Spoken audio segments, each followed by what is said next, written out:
Cool. I'm here with Kyle Swisher, who's been playing a Jund Delirium deck that a lot of people have been talking about, trying to get him over to me today. So finally got a chance to sit down with him and look at this deck. Um, Hi, Kyle. How's it going? It's going really well. All It's right. going really well. Thank you. So let's take a look at this list real quick. So 14 creatures. You can see a lot of good quality creatures here. Dark Dwellers bringing your things back. Sylvan Advocate gets really big. Mhm. Vigilance sits there and you know does things. Oh, Uh, absolutely. Mind Rack Demon, which Kyle told me he wanted to build this deck around. So Yes, I did. Sin Prodder, Nissa, and my personal favorite from this set, a Gitrog monster. Get Rug. So That's so good today. we've got a lot of hand disruption here and creature removal with the spells. A couple Obnixilis in there, you draw him more cards, Hmm. and 25 lands. And we'll talk about those in a minute here. So let's get straight to it. Mind Rack Demon. You said when you saw this card, you Yeah. wanted to build around it. Yes, I So did. Mind Rack Demon does everything that I like in a Magic card. It's a 4/5 flying trample. It's hard to deal with. It lines up well against most of the removal in Standard right now, and it mills me. I love putting cards in my graveyard, and it has the chance to kill me itself. I am playing a little bit on the edge. I love cards like that. a little risky there. So Mm-hmm. yeah, this is just a big, strong flying trampler. Mm-hmm. 4 mana to drop. And of course, like you said, he mills you. But yeah, Yep. the Delirium. Uh, this is what your deck is about. Is Mm-hmm. called Jund Delirium. Jund Delirium, I'm trying to activate Delirium, like get 4 card types in my graveyard as quickly as I can, and start to abuse that a little bit. It's definitely a graveyard centric deck, and it definitely I want to use my resources to put stuff in my graveyard. I don't mind too much if things end up in my graveyard, says they just help me out while they're there. Well, Mindrak Demon kind of speaks for himself in your deck. Let's go to Hmm. one card that's really interesting to me. I really like this card, and you apparently do too. Sin Yes, I Prodder. do. Sin Prodder. For those who aren't aware, you could look at they get to reveal the top card of your deck, and Hmm. your opponent gets to choose whether you get to keep it or not. And Yep. if they send it to your graveyard, they lose life, equal to Yes, its they do. CMC. So, Sin Prodder is a 3/2 with Menace for 3.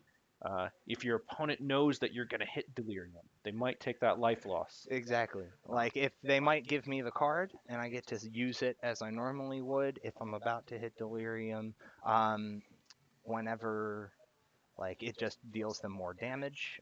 If I'm ahead on board state, then it really puts them in a bad position for whether or not I draw 2 cards a turn yeah, or they take damage. I mean, red getting you to draw extra cards. I'm who's gonna like, say no to that? So this card is amazing. A lot of times it's kind of fun. The people who really know what the card does, um, they'll end up taking the damage whenever they flip a land because they end up taking 0. And yeah, uh, that is of course the downside. If the card has zero mhm. CMC like a land, they can just That's all right. throw it straight to your graveyard. And I mean, That that's not works. bad because That you that want some land in there. synergizes well with Gitrog, so I'm okay with that. There you go. Gitrog, who's also in this deck. Oh yeah. Um, and a way to get some extra value out of those cards in your graveyard, Goblin Dark Dwellers. This card is great. You get to cast something for free when it comes in, 3 or less, which Yep. um, not a bad payoff. And he's a No. 4/4 with Menace.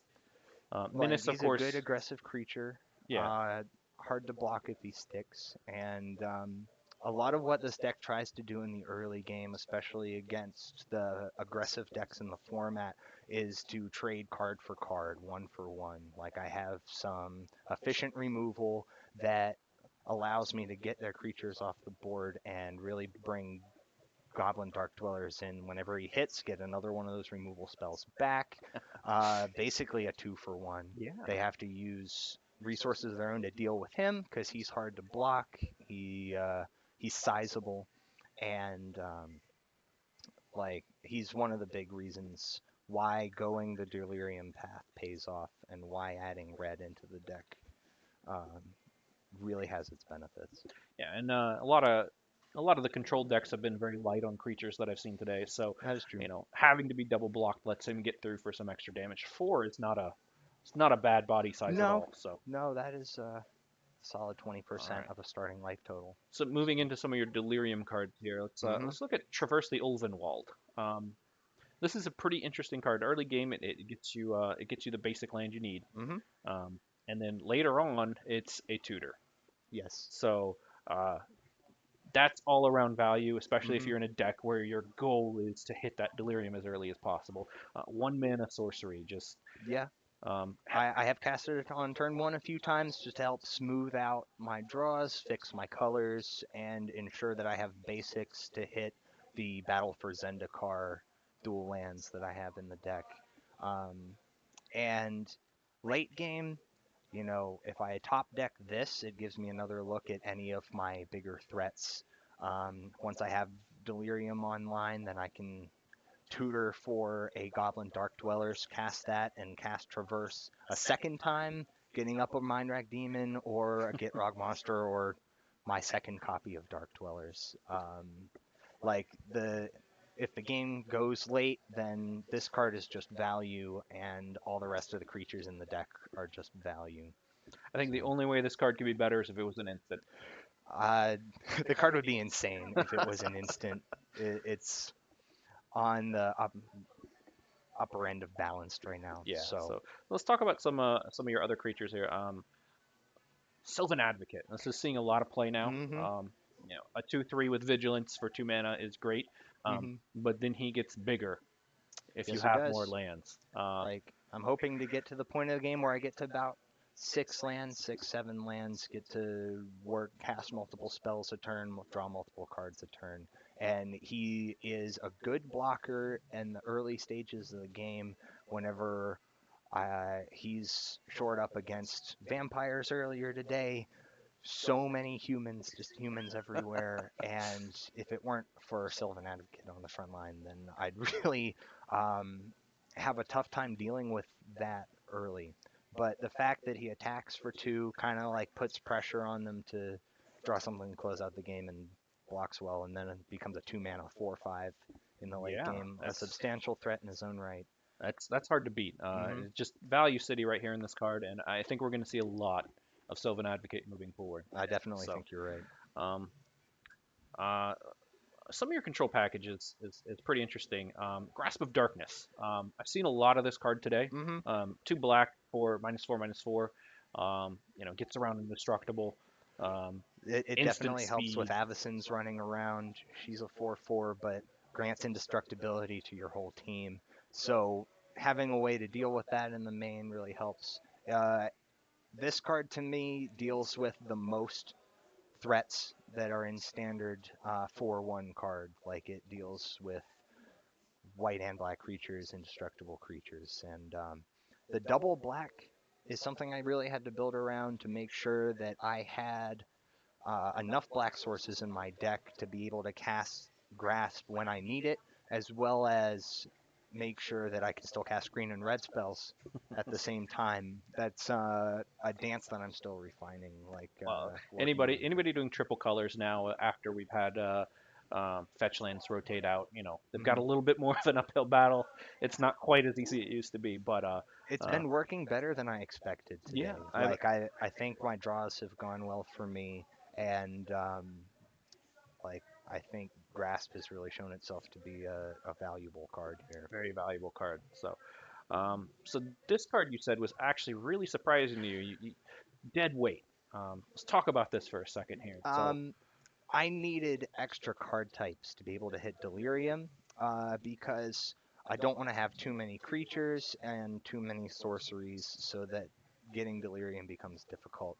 Deadweight is, um, it's valuable. I mean, it's basically kill something with 2 toughness for 1 mana, but at the same time, I didn't expect it to be as valuable. I was hoping maybe I could mill it off a Mindrag Demon if there wasn't anything there, but yeah, it kills Jace Vryn's Prodigy, most of the early game that the mono white humans lists have, okay. and I actually cast two of these together on a 4/4 today to help bring it down.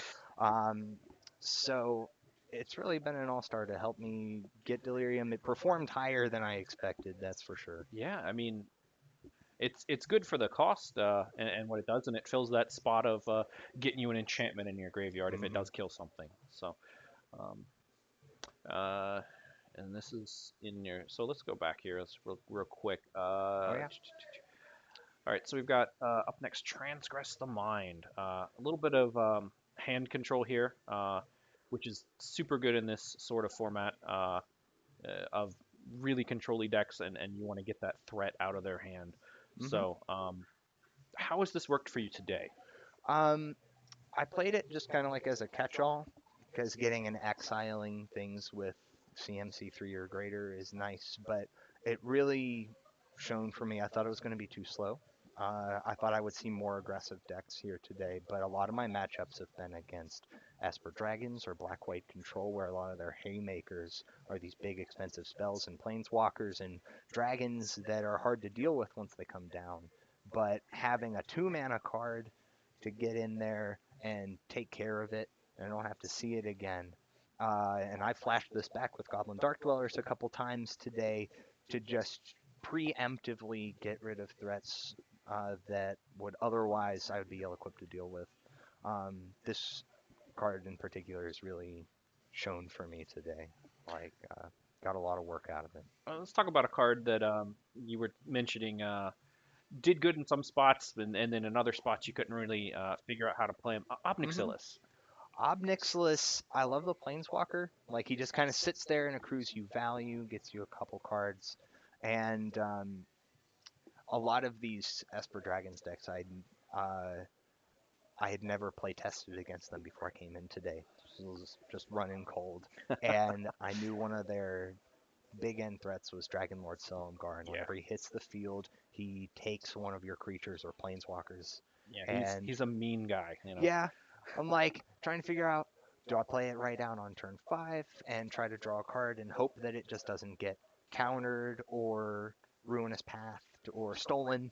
Because like whenever the card that you're relying on to get you pulled farther in the head on resources gets taken and used by your opponent for the same purpose, um, it's a really deep kind of game that I played on camera earlier. Definitely got Obnixla stolen from me on camera earlier. It was fantastic. Oh, I Had actually a lot think of I fun. saw part of that match, Hmm. and he ended up ultimating, didn't he? He did. He did. With your He own Obnixilis. he is a rather conniving demon and turned on me there. That was great. Uh, that closed out the game really quickly. All right, let's take a look at your sideboard again. Three duress, early hand control, Hmm. just a great card. Another transgress the mind, just in case.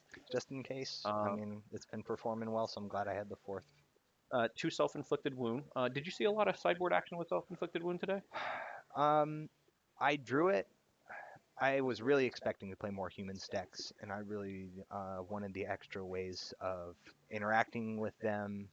That once they got larger, once they got out of range of my radiant flames or something, kind of get them down there, and it's easy to cast and does a lot of work. But the times I sided it in were mainly against like trying to be preemptive for Archangel Avacyn, Oh, and that okay. didn't work out well for me as much as I was hoping. So I still like the card. I think it's very situational. With fewer siege rhinos running around, everybody could play self-inflicted wound. Well, we all To be miss honest Siege with Rhino, so I I know believe I that. don't. But Ultimate Price, kind of a self-explanatory card, just Hmm. basic 2 mana kill spell. Um, to the Slaughter, pretty decent. To the slaughter, I was really hoping to kind of be another planeswalker kill spell if I ever got there. Like just kind of get one out of there. It happened once and sat in my hand a lot more times, so I need to reevaluate this. Just something that I'm gonna go over in Okay. the next few weeks. Well, I mean that's what playtesting's for. Get that out there, and you saw some weird stuff today you weren't expecting to see, like Esper Yeah. Dragons. So, um, are there any other sideboard cards that really did it for you today? Virulent Plague, the Tears, the Radiant Flames, anything that you saw? Tears of Valakut, really, because I wasn't expecting the Esper Dragons. I figured. I thought Tears would be a good catch-all for like I was playing Roast in the early developmental stages of this deck.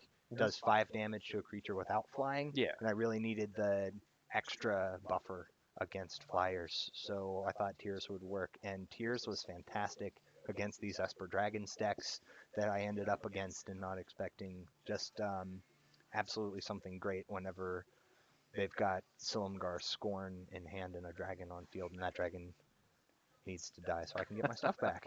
So All right. I Well, I think we're just about out of time here. mhm. So thank you so much for joining us today. Well, Um, thank you for having me here. This it has was a been very wonderful. interesting deck to watch play, and I hope the viewers at home enjoyed it as well. I So hope so too. and we'll be back with some more magic here soon. Thank you so much. Thank you, Pat. All right.